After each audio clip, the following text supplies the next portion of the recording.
C'est vrai que le site de Bruxelles-Uccle est une des plus longues séries de mesures en Europe. Visite du parc climatologique pour la nouvelle ministre Vanessa Mats.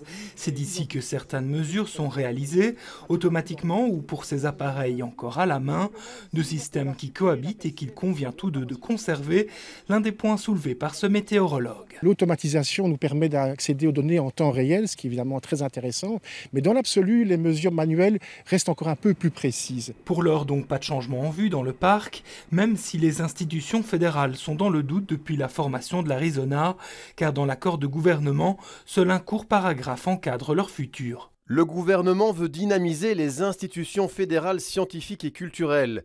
Le ministre compétent formulera les propositions nécessaires pour professionnaliser ces institutions et organiser une plus grande efficacité. Aujourd'hui, la ministre se veut rassurante. Oui, il faudra des coupes budgétaires, mais reste à voir comment les réaliser de manière optimale. Comment peut-on faire mieux avec moins? C'est l'enjeu, ici notamment à l'IRM, mais l'ensemble des établissements scientifiques. C'est pouvoir écouter, se dire, mais tiens, au fond, est-ce qu'il y a moyen de faire des synergies davantage? Est-ce qu'il y a moyen de rationaliser dans le bon sens du terme?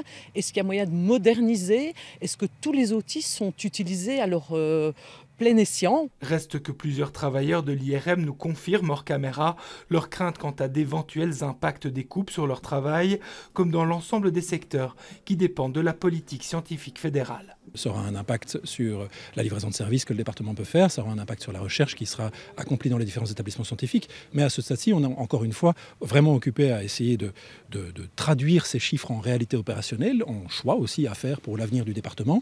Donc pour l'instant, on est encore évidemment tout à fait positif sur la manière dont on peut construire l'avenir.